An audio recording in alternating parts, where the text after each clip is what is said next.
So what is your connection to COSCO? I mean, it was my connection. Yeah, what was your connection to? Well, I mean, my grandfather and two uncles, my dad, started it. Mm-hmm. And and of course they started when I was probably 1 year old. And so, and it was early on. All I remember, see, in those days you worked 45 hours a week. And see, Dad started when he was 23, but he worked at Arvin's for another 9 or 10 years. So he worked 90 hours a week for a long time. But on Saturday mornings and Sundays, I'd always go with Dad when I was probably, so that's what I remember, going with him. And we'd go to Cincinnati and buy old equipment, and he'd, clean them up and fix them up. So he was still he was blue collar. I was raised blue collar. I went to Wabash College for a little while, and then I stopped, and then I started working at COSCO. And I was manufacturing engineering and product design. And then that was all housewares. But so I knew all the COSCO people at that time, but it was real small. Mm-hmm. I remember, in fact, where Durrell is now, that was almost brand new when I left. When I did work in there at R&D, that little 2-story red brick building inside, that's where I worked. That was research and development. On the top floor is where they allowed me to start new products and new processes and stuff like that. And I went on out along. Okay. So this couch that we have. Well, they started a division. It was very unsuccessful. They started a division, tubular and upholstery. And that was never made at the new Durrell plant. Where the old COSCO plant was on Union Street on 14th, and then right now there's a railroad track. And right next to that railroad track, north of it, was a smaller building, and that's where that was made, just in there. But they decided, I didn't have anything to do with that, but they developed that and tried it out, and it was a total flop. And I'm surprised you even still had some of it. Yeah, so there was that one, and we've seen pictures of two others on, there's a love seat. Yep. And there's a chair. The one guy had the chair. Yeah. And we've seen, I think, 2 pictures of the couch, and and then we saw it in the catalog. Yeah. And I think for like 1 year. Yeah. No, that was probably the most unsuccessful venture that I was aware of that did. I had nothing to do with it, by the way. Yeah. Well, we're working to get it restored. Well, then we should call it Kenny Dunn. I think Kenny Dunn is. Several years ago, Ken and I went out for lunch, and I'd go to the bathroom in his house, and he had some of that furniture. So Jim Krause was alive. We came out. He'd be the only person in the world who still has some of that furniture. But anyway, yeah. But that wasn't big. I mean, people I know COSCO wouldn't even bone up if they had anything to do with that. It was definitely the first that any of us had ever heard of it or seen it. Yeah. So in the research and development, what was like a general day?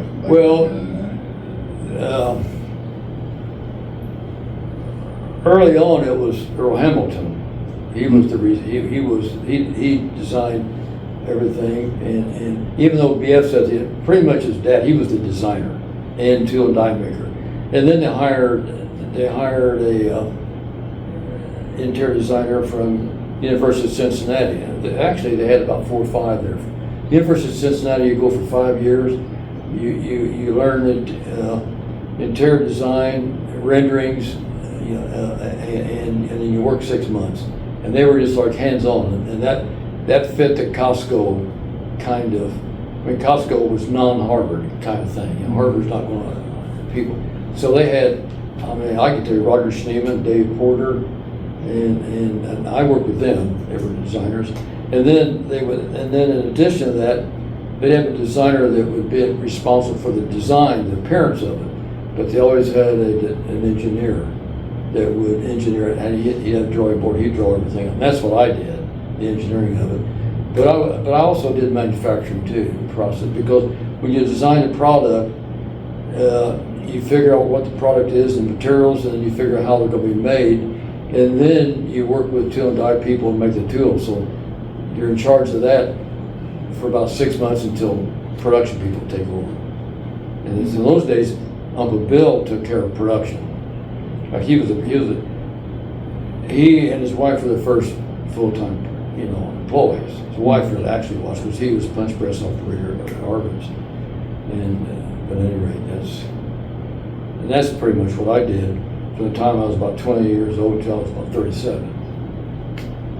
Well, I did about 6 or 7 products, but the 2 ones that were good and worked real good, big, made me famous for a while. Well, the first one was a little Go-See. I mean, they don't have it now, but they wanted Go-See. In those days, you would have a fixed one for 3 inches, which is for little bitty kids, and then when the person gets a little older, then you get one for 6 inches. So I came up with this concept. I worked with a guy named Roger Schneeman on New York City. He was the designer. He was like in housewares. You meet him. You meet all these people at houseware shows. So that's where I met Roger Schneeman. And then so he designed the Go-See, but then I designed the underneath part of it, where there's clips and wires, and so you could take this out, fold it up for 3 inches, and do reverse for 6 inches. Scott was my guinea pig, because he was about that age, and it worked. That was very successful. That wouldn't even be allowed now. But I mean, you could strap it in. You could strap it underneath. You could strap it around the side. So I had patents on that. Then the other one, I was assigned a playpen. And what I used to do, I used to go to New York City. I would go to New York City and spend a week every quarter, and you look at all the department stores, and you just get a drift. And playpens was big, but people didn't have playpens to get it fit into a car. So I came up with a cardboard one. It's 36-inch square, but we made ours out of tubing. COSCO didn't do anything out of wood. All the playpens didn't out of wood. Yeah. And that was tubing, so we made out of tubing, and then I used nylon netting, for instance. And so that was foldable. You could get one of those, and it fit in almost every car. COSCO was very casual. I saw something. It's very casual.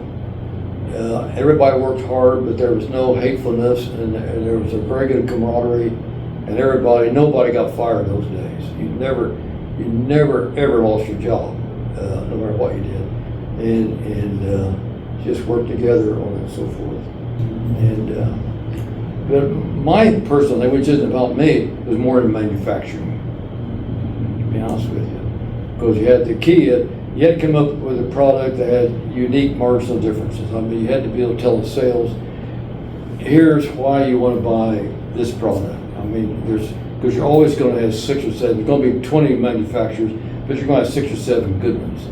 And you got to come up with a couple good, really good reasons why they want yours. And then secondly, it's got to be a little bit lower price and more sturdy. And that's where the manufacturing comes in. Anyway. Yeah, because even only in Columbus, we had so many metal manufacturers. Yeah, it was big. I mean, tool and die. Well, actually, Columbus had some of the best tool and die makers in the state of Indiana at that time. So,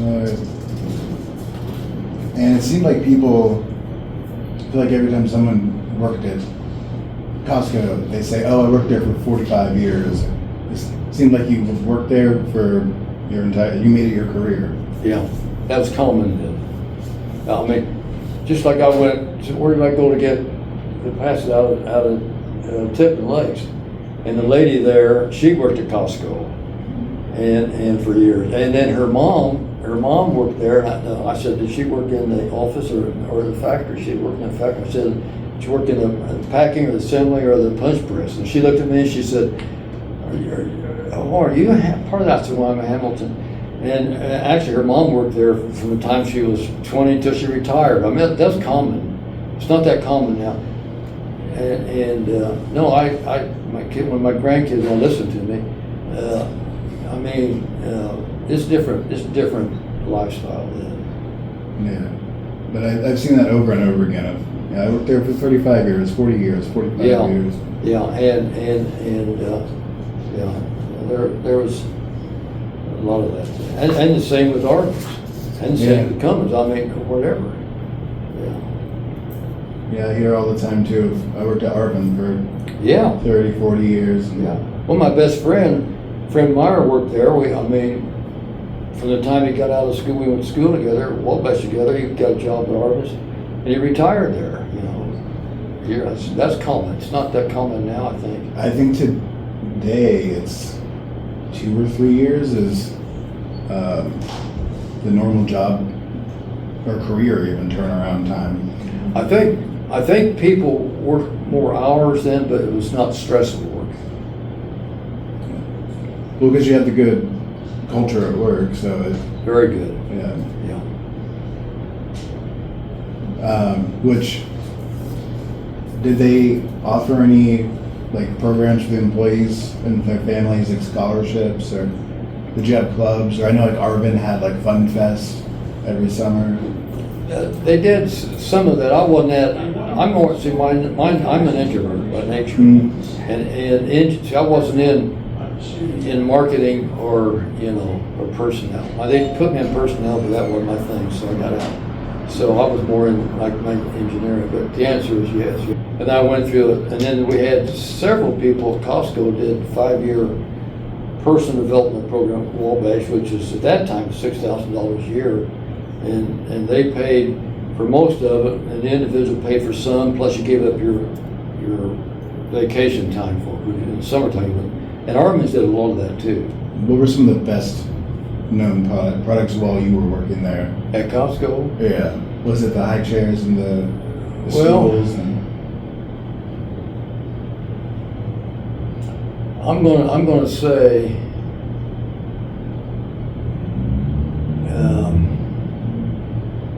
see, when I grew up, I was really close.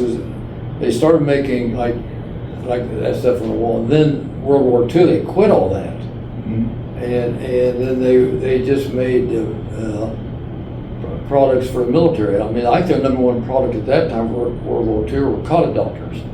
So that plant on Union Street, and that's where I was with my dad all the time, and so then after that World War, then they had some money because they probably made good money.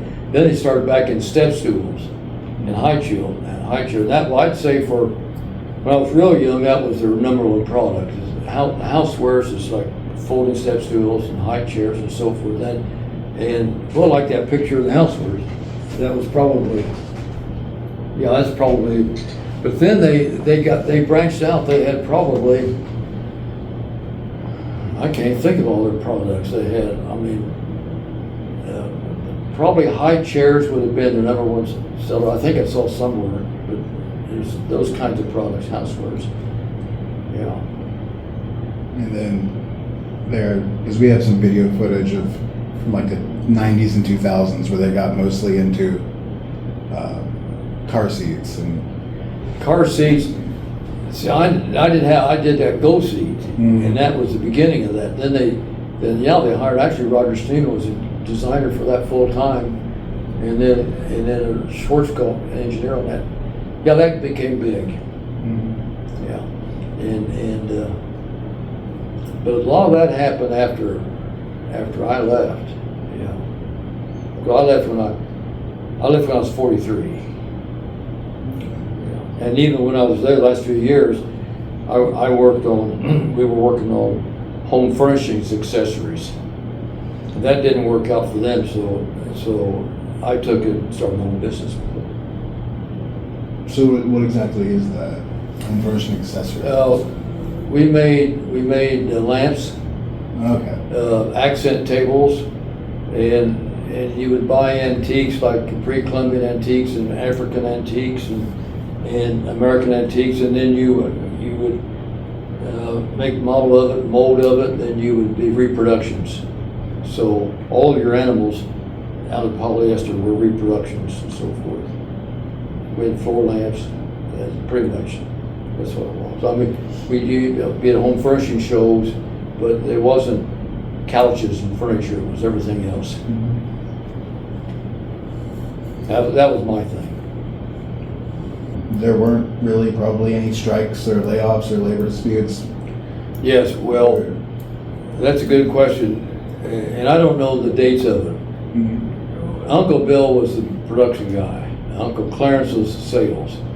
And then I'm talking 100%.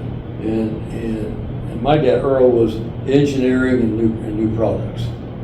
And that was just definitely, if it had to do with production, as long as while Uncle Bill was involved full time, they never had they would come. People would come down and try to, and they would organize. That's when they had like 50, 100 people, 200 people. Now they probably got 1,000, I don't know. But that, when I worked there, they had 200. And they would have meetings, but they never voted in. And then when Uncle Bill stepped out, that's when they did become unionized. And they did have strikes. And they did have and then eventually they did have layoffs, recessions. Now when I grew up, we did not. I mean, we'd cut back. Yeah. I wasn't sure since, it seemed like a good culture of people would strike, but it sounded like it was later on after Yes. after that. Because it was probably sold to, actually, they sold it to Walter Kitty probably in 1975, something like that. I don't know. It probably is on record, but anyway. And then they did have strikes. Then the culture, then this thing is different. Bound to happen. Yeah, bound to happen. It's a good way of saying that. How do you think COSCO influenced Indiana or Columbus? Kind of, because people will come in here and they say, "Oh, COSCO, Yeah. that's from here," and we say, "No, it's COSCO, Columbus Specialty Company." I mean, obviously the stools kind of put it on the map worldwide, and Well, a lot of people knew about it because they bought the Costco products. yeah. Like I saw a lady somewhere, and I don't know how it got started. She said, I still have some of those biggie products, like, playpens and high chairs and stools and so forth. But as far as influencing Columbus, I don't think Costco, actually in those days it was more QG, a little bit Urban Miller on a higher level, BF Hamilton, Eagle King, until you remember, and 2 or 3 others I can't think of, and those were like there's probably 6 or 7, and those guys together just did stuff for the town. Sometimes out of their own money, and if somebody had an accident and they couldn't pay the bills, they would pay the bills for them, well, just like, and I did stuff for Costco just at that time. I was younger, and just like, I can't think of the banker that owned the bank. He's a banker. He owned his place is on Washington and 11th Street. I can't think of his name, but like Dad told me to go down and buy that lot for Methodist Church on 27th Street. At that time, the lot was $25,000 over street.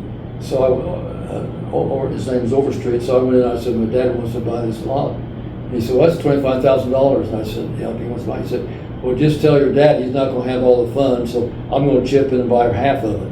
It was that kind of a thing all the time with those people I just mentioned. Mm-hmm. And I don't think that even come close. Now, after that died down, then Urban Miller did a lot.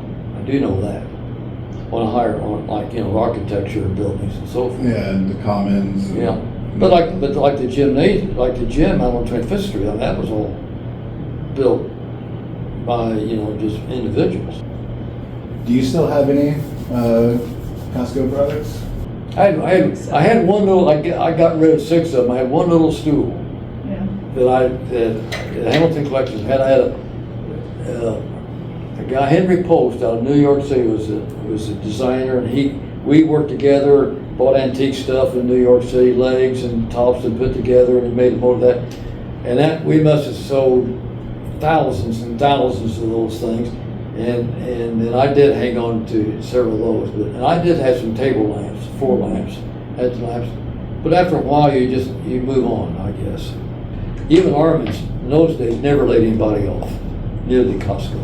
And Arlen's and COSCO was always close. Like if there was an employee, when I grew up, even in my 20s and 30s, there was an employee that didn't work out.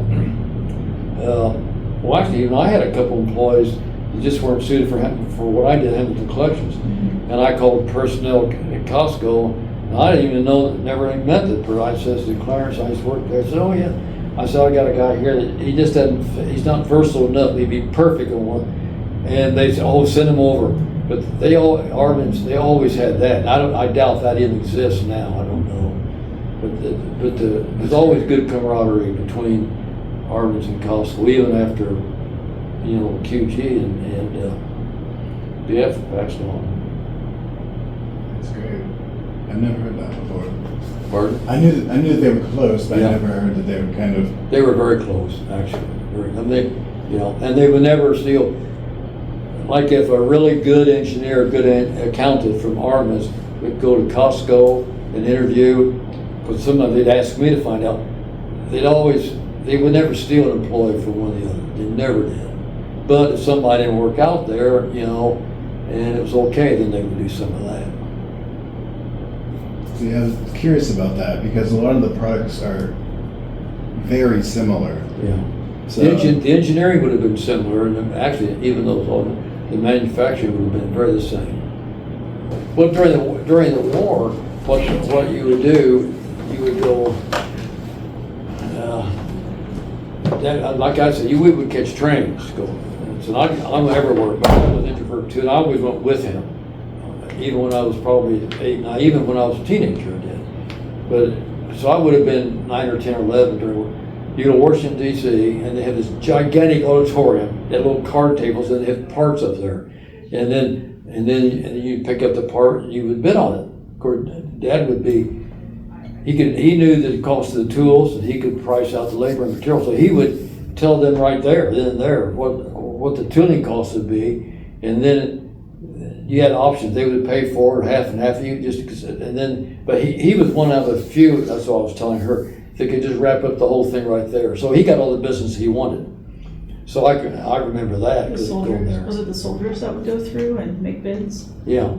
for like the cots? Well, the cots. he almost, with him, he could almost make what he wanted. It was like first it was just like they had big drill presses and they would just make shells out of the part, and then other parts that go on other things. Then finally he got the color adapter business. They made, for probably 2 years, all they made was color adapters, 42, 43. But then they got out of that quickly. When they stopped that, then like you say, step steels was probably the hottest product right after that, because I just remember seeing it. But the camaraderie was just, I talk about that all the time. It wasn't just Costco, it was Arvin's, little companies in total. And with my company, I had good employees. I never had one employee, and the good ones all came from Costco too. And that was something too. Bob Winley was president then, and I said, man, there'd be any way I could get out of Collins. He said, you want them? I said, oh, but well, he said, you can have them. We were, and so I had no trouble. Good, and every one of them stayed with me for probably 20, 30 years. Never had one that quit on me. And that's the way Costco used to be. But every now and then I'll meet somebody who worked there, Mm-hmm. and that's the way they remember it too. And actually, BF was a friend of Frank Sparks, so I knew Frank Sparks personally. In fact, he took me to a football game one time, and so I knew QG and all of it. Sometimes they'd go out for have dinner, and I'd go with them. Yeah, that was everything. You worked on a product, and you showed it to the top management. And you would have automatically the top 6. Let's say you're working on any product, playpen or gold seed or steel. You would have in front of that office the top 6 sellers, and the designer and the engineer. And you better have best quality and some like innovations. You had to have something. So they were big on quality. And in manufacturing, that Costco was probably the best in housewares and manufacturing. I mean, that's how you got your labor down and how you got quality and so forth, yeah. But if, like I say, I mean, I know cases, sometimes I had to get involved. I mean, like if they help people that needed help. And I know to this day I know some of the names, you know. I mean, they'd been accidents and they would be, or something, and they'd had the medical expenses were pretty high. And people like, it wasn't just the Hamiltons, QG did all that. It was just, they worked together. The story that I've heard 1,000 times, BF was a smoker. I think a cigar smoker. And Nellie, she always, he just threw matches here on me. And now, Dad said he did and BF said he did. But one of them came up with this little container. I believe it was Dad, because he was a tool and die maker. He made things out of steel all the time.